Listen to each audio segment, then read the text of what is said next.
In today's episode, we're looking at 5 animals that became nature's most ruthless serial killers. From a veterinarian in South Africa's lion country to a scientist in Florida's deadly swamps. But first, we start in Australia, where one photographer's quest for the perfect shot turned fatal. It was March 15, 2014, when the murky waters of Kakudu National Park in Australia's Northern Territory would claim the life of a young photographer whose passion for capturing nature's most dangerous predators ultimately sealed his fate. The ancient billabong stretched across the landscape like a mirror of dark glass, its surface broken only by the occasional ripple from the unseen creatures lurking beneath.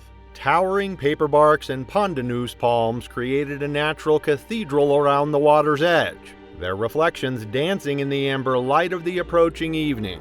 The air hung thick with humidity and the earthy scent of decomposing vegetation, while the haunting calls of distant birds echoed across the wetlands.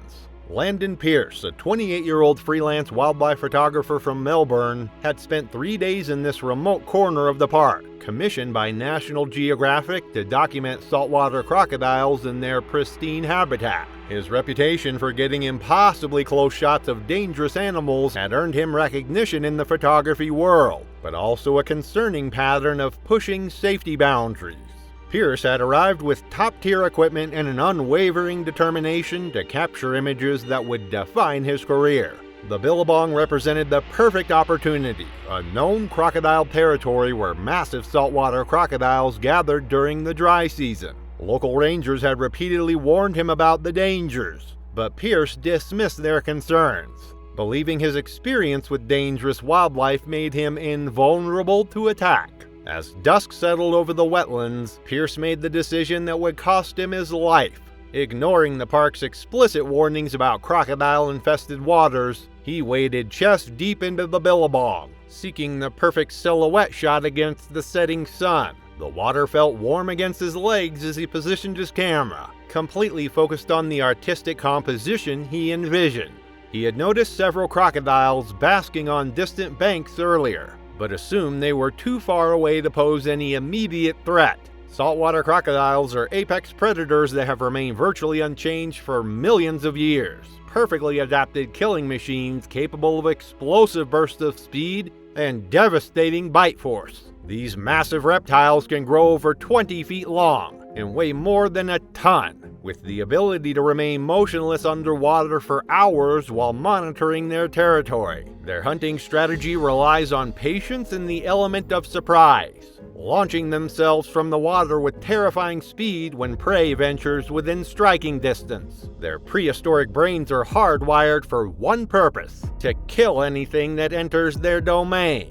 The 16-foot male crocodile had been monitoring the deeper channel for hours, its prehistoric eyes and nostrils barely breaking the surface as it tracked Pierce's movements. As the photographer adjusted his position for better lighting, he unknowingly triggered the predator's attack response by creating vibrations in the water and presenting himself as vulnerable prey. The attack came with explosive violence. The massive crocodile launched itself from the murky depths with incredible force, its powerful tail propelling nearly 2,000 pounds of muscle and bone toward Pierce. Massive jaws, capable of exerting 3,000 pounds of pressure per square inch, clamped around the photographer's torso with bone-crushing force.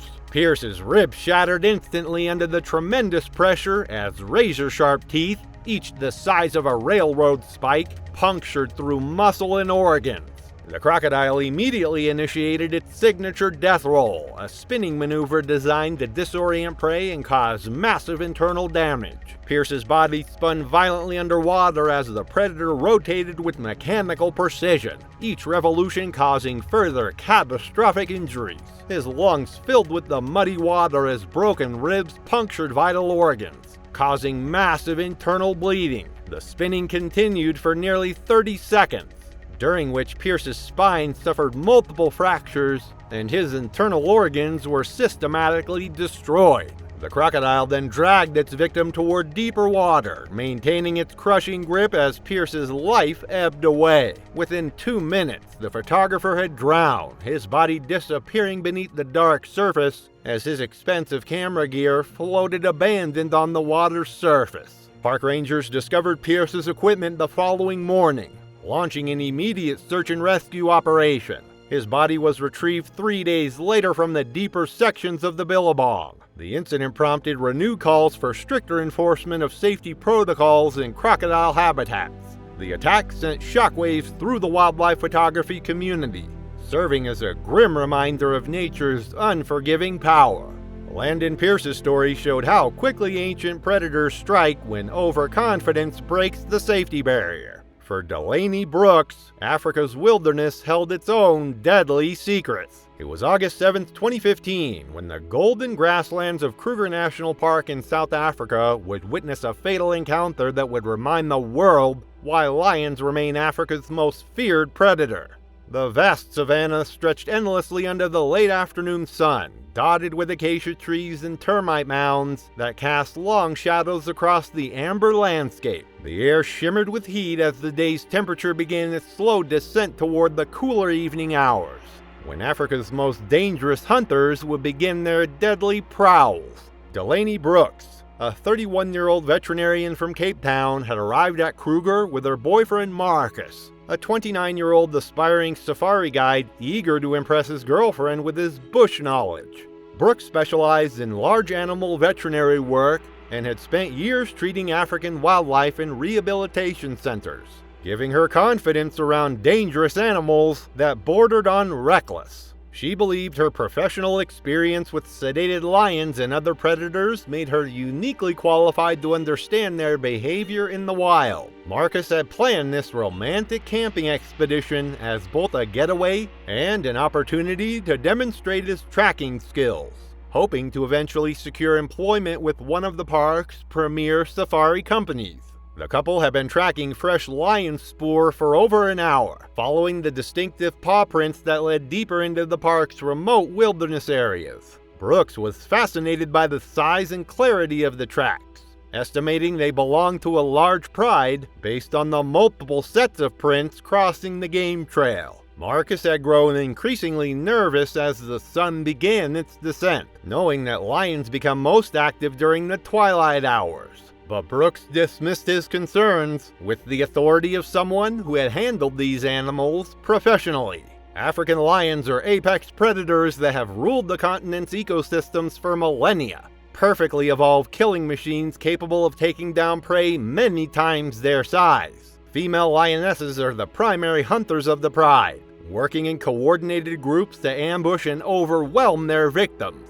These powerful cats can reach speeds of 50 miles per hour in short bursts, and possess bite forces exceeding 600 pounds per square inch. Their hunting strategy relies on stealth, patience, and explosive bursts of violence that leave little chance for escape. The fatal mistake came when Brooks spotted what appeared to be fresh lion tracks leading toward a dense thicket of wait-a-bit thorns. Against Marcus's increasingly urgent warnings about the approaching darkness, she insisted on investigating the area on foot, leaving the safety of their vehicle parked nearly 200 yards away. The 280-pound lioness had been monitoring their approach from the shadows of the thorny undergrowth, her tawny coat providing perfect camouflage against the dry grass and scattered rocks. Brooks knelt to examine the clearest set of paw prints, completely absorbed in measuring and photographing the tracks with her phone. The lioness recognized the vulnerability of the crouched human, and it triggered her attack response, launching herself from concealment with the explosive power that makes lions such efficient killers. The attack unfolded with terrifying speed and precision. The lioness covered the 30-yard distance in less than 4 seconds, her powerful hindquarters propelling her massive frame through the air in a devastating leap. Brooks had no time to react as 400 pounds of muscle and bone struck her between the shoulder blades, driving her face first into the rocky ground with bone-crushing force. The lioness immediately clamped her powerful jaws around Brooks' neck, her 4-inch canine teeth puncturing through skin and muscle to reach the cervical vertebrae. The crushing pressure of the bite severed Brooks' spinal cord at the second vertebra, causing instant paralysis and cutting off all nerve signals to her respiratory system. The lioness maintained her grip, applying steady pressure that collapsed the trachea and crushed the major blood vessels supplying Brooks' brain. As Brooks' body went limp, the lioness adjusted her position, using her considerable weight to pin the victim while her jaws continued their deadly work. The predator's instincts drove her to maintain the killing bite for several minutes, ensuring her prey was completely subdued. Brooks died from a combination of severed spinal cord, massive blood loss, and asphyxiation within 3 minutes of the initial attack.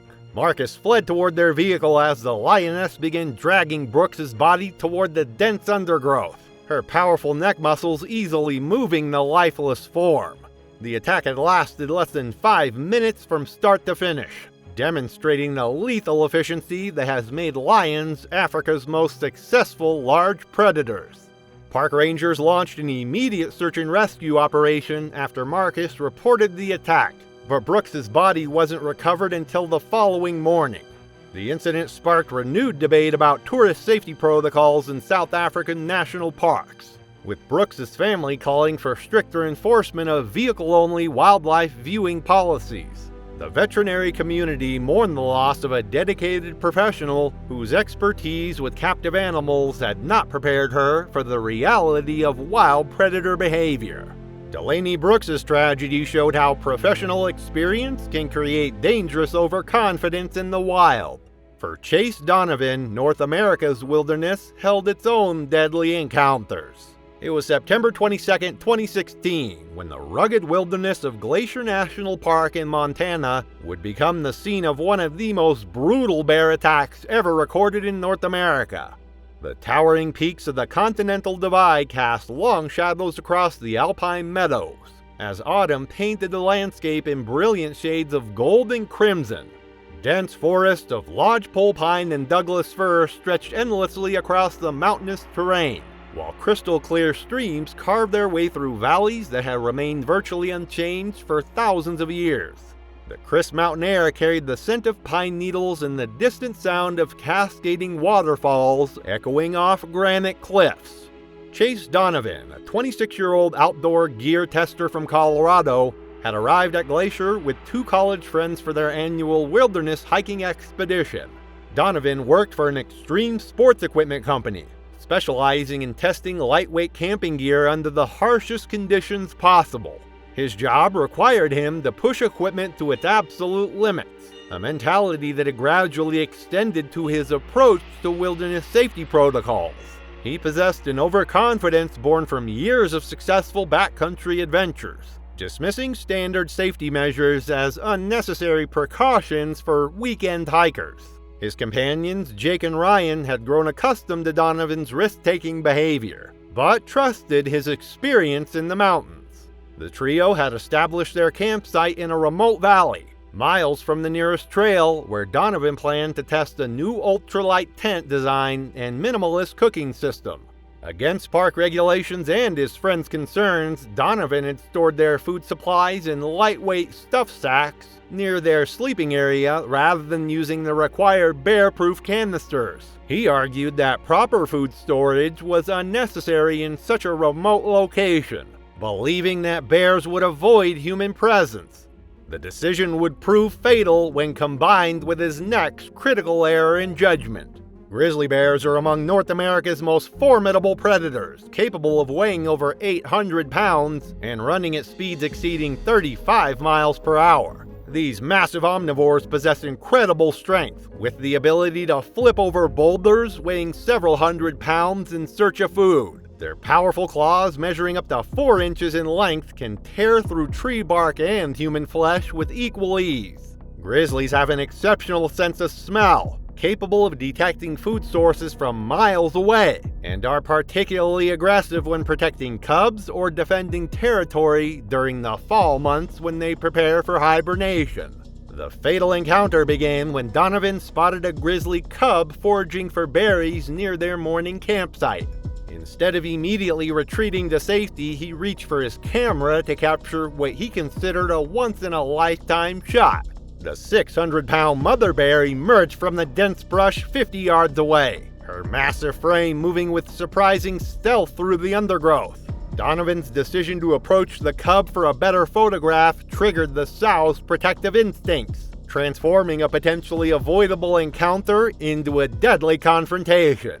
The attack erupted with explosive violence as the massive grizzly charged across the meadow at full speed. Her powerful hindquarters propelled her enormous bulk forward with terrifying momentum, covering the distance in mere seconds. Donovan raised his camera instead of following proper bear encounter protocols, sealing his fate as the enraged mother bore down on him.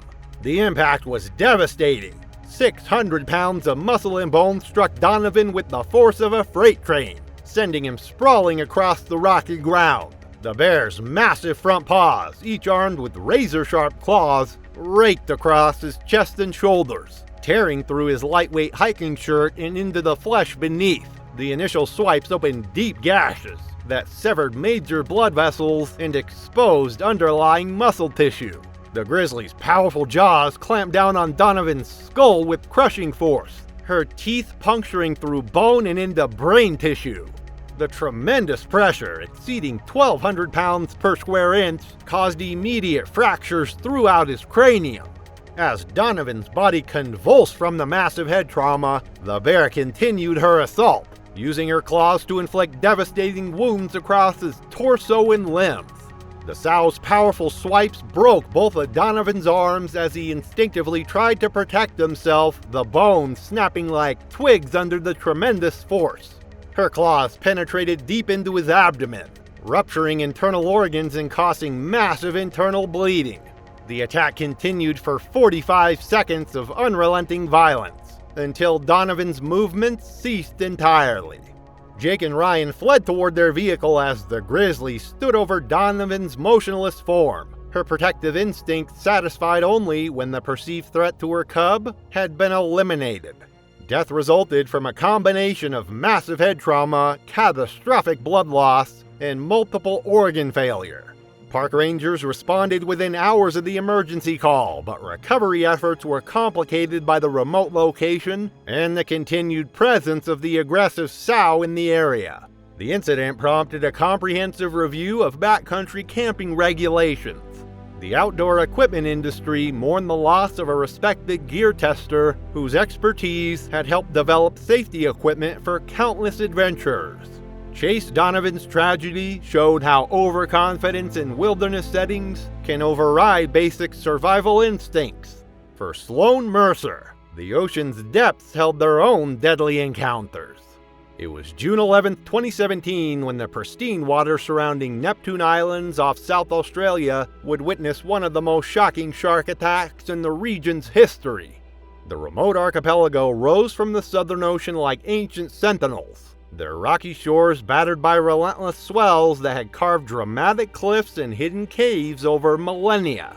The crystal-clear waters teemed with marine life, from massive schools of tuna to colonies of Australian fur seals that hauled out on the rocky platforms. This abundance of prey had made Neptune Islands one of the world's premier destinations for observing great white sharks in their natural habitat. Sloan Mercer, a 24-year-old marine biology graduate student from Sydney, had arrived at Neptune Islands with her family for what was meant to be both a vacation and a research opportunity. Mercer was pursuing her master's degree with a focus on shark behavior patterns and had convinced her parents and younger brother to join her on this diving expedition. Her academic work centered on debunking what she considered misconceptions about shark aggression, believing that these apex predators were largely misunderstood by the public. She had spent countless hours studying great whites in controlled environments and felt confident in her ability to predict their behavior. The diving charter had positioned itself in the channel between the main islands, where great whites regularly patrolled the seal colonies during their peak feeding season.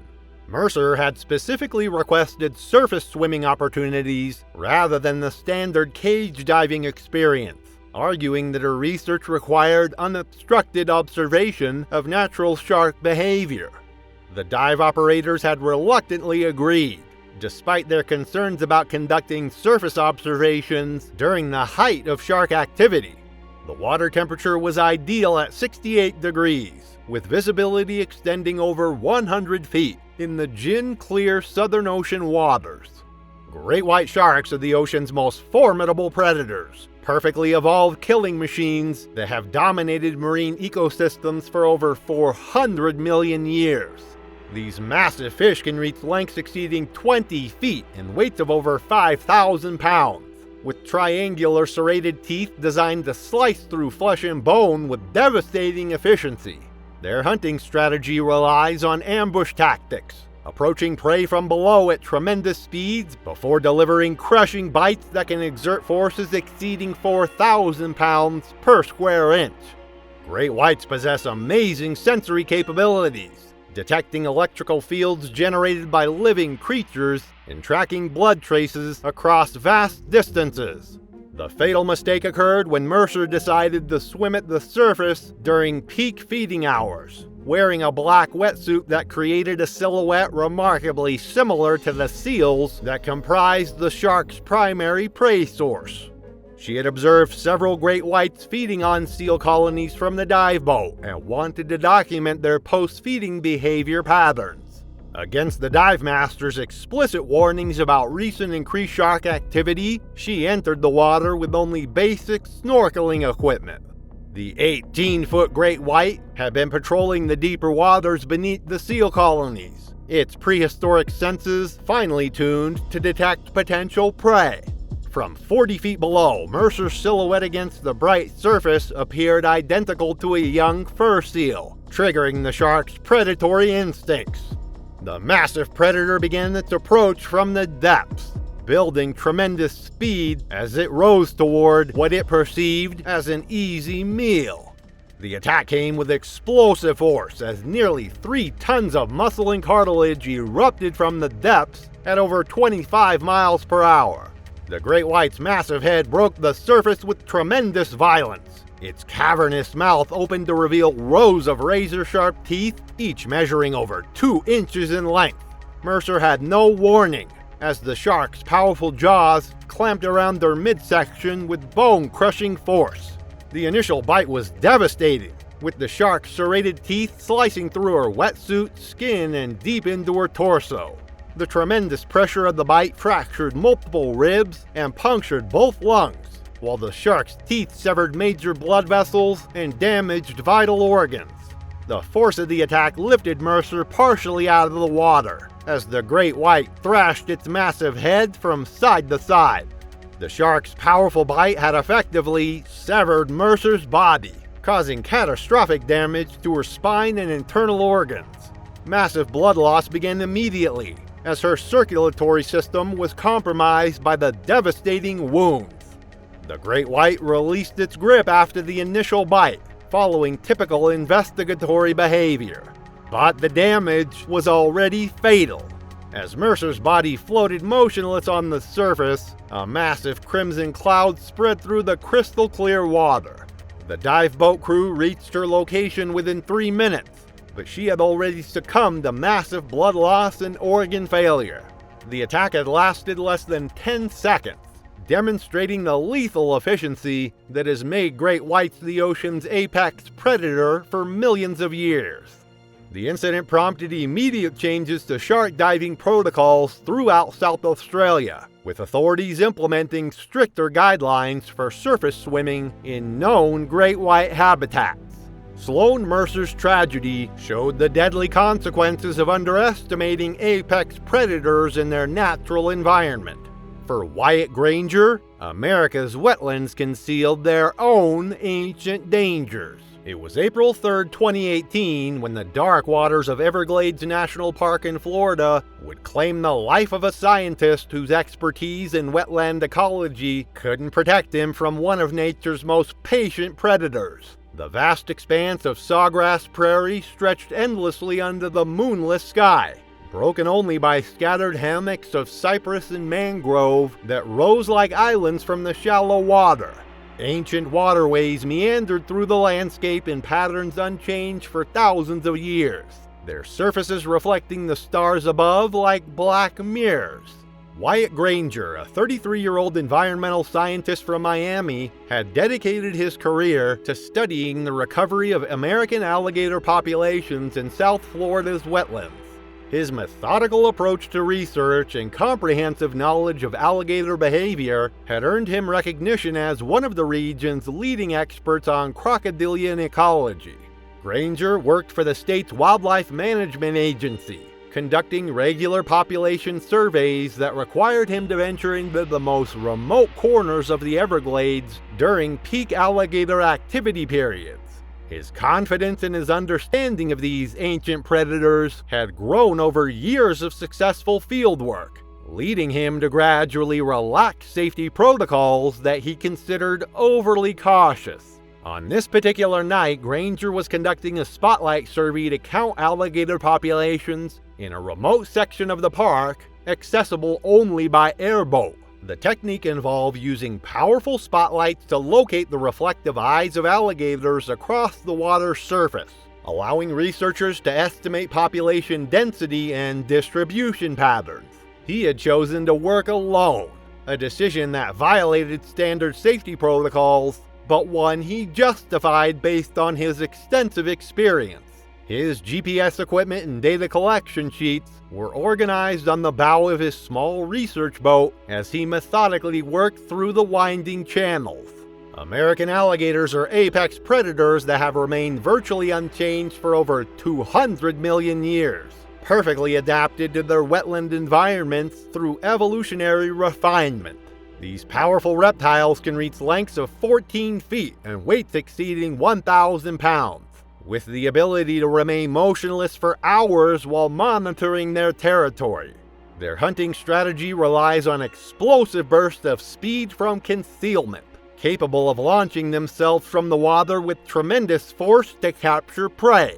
Male alligators are particularly territorial during the breeding season, aggressively defending prime habitat against any perceived intrusion. The fatal mistake occurred when Granger's GPS device slipped from his hands and fell into the knee-deep water near a massive cypress tree. The equipment represented thousands of dollars in research funding and contained irreplaceable data from months of fieldwork. Without hesitation, he stepped from his boat into the murky water to retrieve the device, focusing his attention on locating the submerged equipment rather than scanning for potential threats. The 12-foot bull alligator had been motionless in the shadows beneath the cypress roots for over 3 hours, its prehistoric patience allowing it to remain completely undetected despite Granger's proximity. The massive reptile had established this location as prime territory during mating season, and the scientist's entry into the water triggered an immediate territorial response.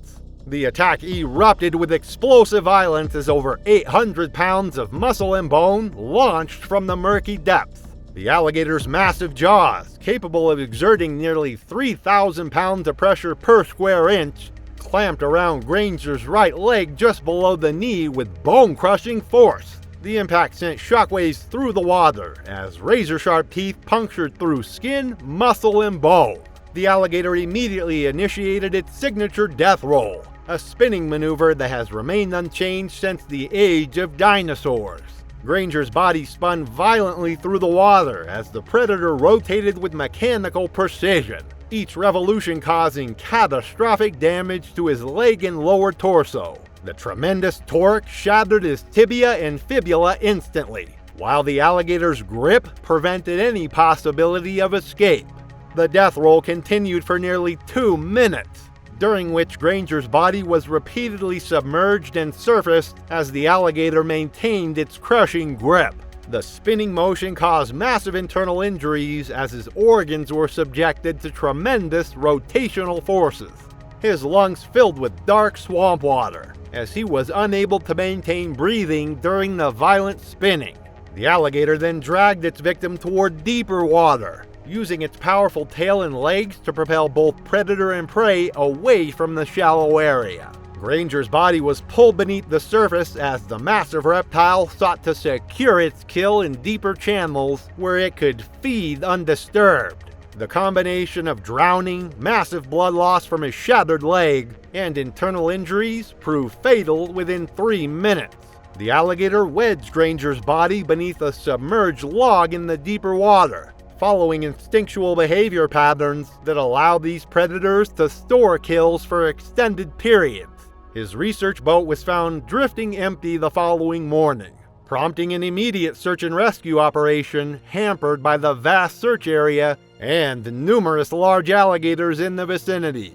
Recovery teams located Granger's body 4 days later using sonar equipment and underwater cameras. The incident prompted a comprehensive review of solo research protocols in alligator habitats, with new regulations requiring buddy system approaches for all field work in high-risk areas. The scientific community mourned the loss of a dedicated researcher whose work had contributed significantly to understanding alligator population recovery. Wyatt Granger's death served as a stark reminder that even experienced wildlife professionals remain vulnerable to ancient predators. If these deadly encounters left you shocked by nature's most ruthless killers, click the next video to witness even more terrifying predator attacks that will leave you speechless.